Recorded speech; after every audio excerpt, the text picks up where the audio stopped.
So you don't want to explain what you've done today? Did you? Is there a reason behind that? Giving me my rights, and I don't know why. And so, what was the first thing said? I have the right to remain silent. Okay. After being read his Miranda rights, Hardin shut down. He refused to talk, kept saying he'd stay silent. Grant Hardin was once the chief of police in Gateway, a man who swore to uphold justice. But he was also the one who pulled the trigger and brutally killed an innocent man on a deserted road.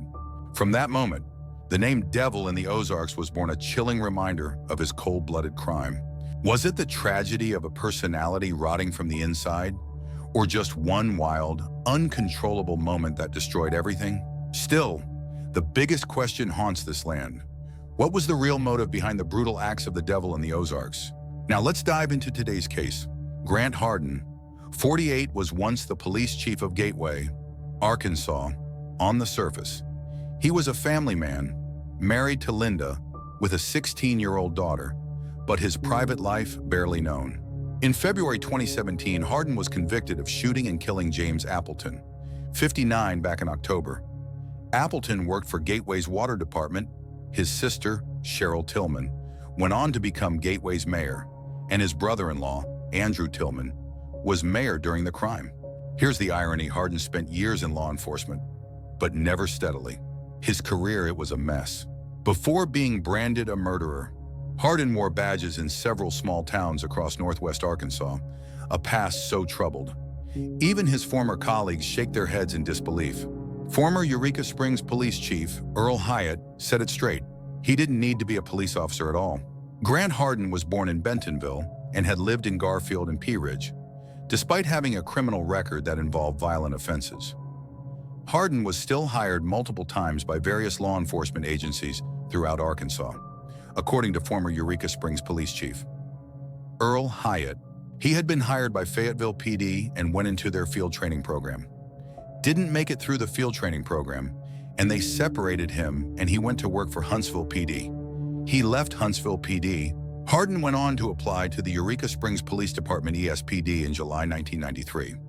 That's when Hyatt uncovered serious misconduct. He was caught lying on a police report. If you're not an honest person, you cannot be a police officer. Years later, Hardin unexpectedly got hired again as the police chief of the town of Gateway in January 2016. But only a few months after taking the job, he was forced to resign. The exact reason was never widely disclosed, but it marked yet another downward slide in his troubled record. With a history of violent offenses and quiet dismissals, this could have been seen as the first warning sign for the savage murder he would later commit. However, no one paid attention to these red flags, at least, not until the crime truly unfolded. On February 23, 2017, Grant Hardin fired his gun and killed James Appleton in Benton County, Arkansas. According to police affidavits, Appleton was on the phone with his brother-in-law, Andrew Tillman, then mayor of Gateway.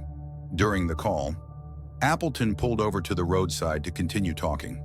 Earlier, he had filed a complaint with the police, though the details of that complaint were never revealed in the reports. While talking on the phone, Appleton noticed a car speeding by and then stopping right in front of his vehicle. He said over the phone to Tillman, "It must think I'm a policeman or something." Immediately after that, Tillman heard a sound like a car door slamming shut, followed by silence. He recalled, that was it. A witness recounted that he saw a white car parked behind Appleton's vehicle. Then, a loud bang echoed through the air. Without hesitation, the white car sped away from the scene. When the witness turned back to check, he saw that Appleton was already dead inside his car. After murdering James Appleton, Hardin went back home and had dinner with his family. Even though he appeared deeply sorrowful, he did not open up or explain anything to them about what had happened. All he said was, "Just know I love you. God will take care of you." Before anything unfolds, people often easily mistake gentle words for true kindness. Grant Hardin was then placed under interrogation by detectives Chamberlain and Cordo. During the process, Hardin was tested thoroughly for gunshot residue. Right hand turned over for me. Perfect. Perfect. Thanks, sir. However, once he was read his Miranda rights, he became uncooperative and continuously insisted that he would remain silent. This was the exact demeanor of a man who had spent many years in law enforcement. He knew precisely what needed to be done in this situation. This created no small amount of difficulty for the detectives during the interrogation process. So you don't want to explain what you've done today? Did you? Is there a reason behind that? You ripped me my rights, and I don't know why. And so, what was the first thing said? I have the right to remain silent. Okay. The two detectives, Chamberlain and Cordo, took turns approaching him. They employed every technique possible, building rapport, speaking gently, drawing out his psychology. They even offered to remove him from the suspect list if he cooperated. Yet Hardin maintained a stone-cold mask. No reaction, no defense. The police switched tactics to a calculated silence. They left him alone in a room, illuminated by harsh white lights, with a clock ticking loudly. The human mind is most vulnerable when left alone in silence. But Hardin did not break. He sat like a rock.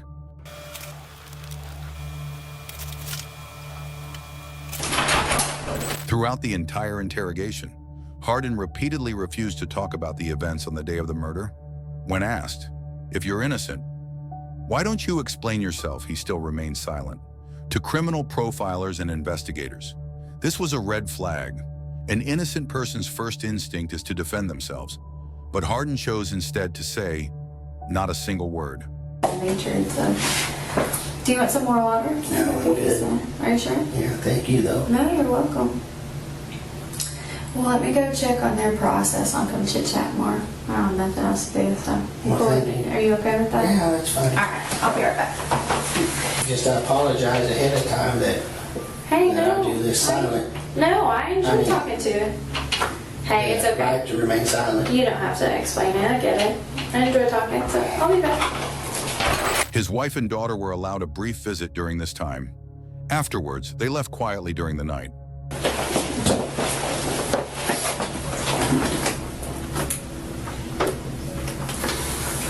Love you too.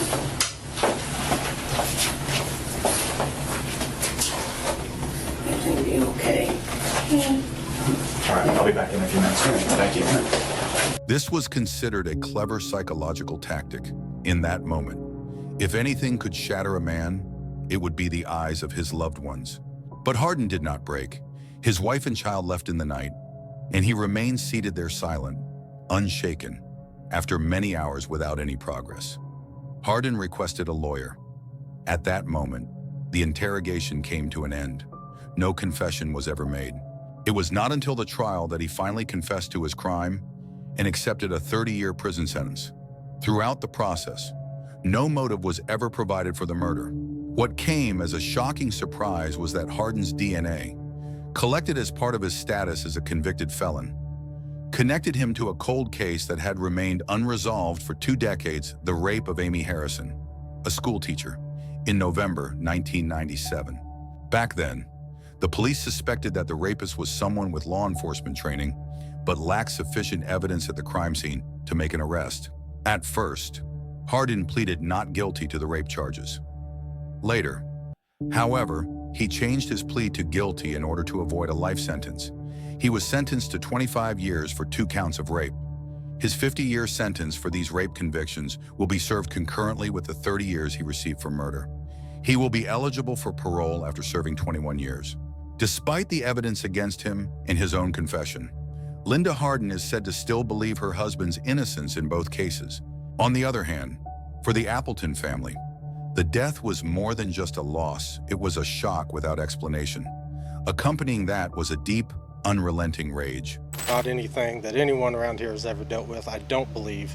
Of course, it had everyone stirred up, asking questions, having concerns, that sort of thing. At the trial, several members of James Appleton's family were present when Grant Hardin formally pleaded guilty to first-degree murder. The judge asked Hardin several times if he had anything to say to the victim's family. Hardin just bowed his head and said, "I don't know how to say it, but I'm sorry." That was the end of the questioning, but it didn't explain the most important thing: why the shooting happened. The biggest question still remains unanswered. Prosecutor Nathan Smith also couldn't provide a clear motive. The defendant had worked with Mr. Appleton, or had not worked with him, but been involved in city government at some point. I think he ran across Mr. Appleton that way. But everything remains just speculation. Ultimately, the defendant never said what his motive was, so really, we can't say with any certainty. When searching Hardin's home and car, police found physical evidence directly linked to the murder. All of it confirmed one harsh truth: Hardin was the killer. Prosecutor Smith called it not a typical murder case. It wasn't about love, revenge, or any clear gain. There's no doubt it happened. There is no doubt that Grant Hardin murdered James Appleton in cold blood. I think the why of it, only Grant knows, and he lacked the courage to say it. On May 25, 2025, Grant Hardin escaped from the North Central Unit Prison in Calico Rock. According to an official announcement from the Arkansas Department of Corrections, this news immediately sent shockwaves through the community, especially hitting hardest the victim's family, people who had stood witness as he pled guilty, believing justice had finally been served and the chapter closed. For them, the nightmare they thought ended back in 2017 has now reopened, raw and relentless. Waves of anger, fear, and unease collided inside them because the man who had cruelly taken their loved one's life was now out of control, free beyond their reach. To them, he was not merely a fugitive on the run, it was an old, painful memory forced back into the light, a brazen challenge to the very idea of justice. Hardin's long silence about the motive behind the murder now feels even more chilling. If he holds no remorse, no regret, then what might he be capable of doing next?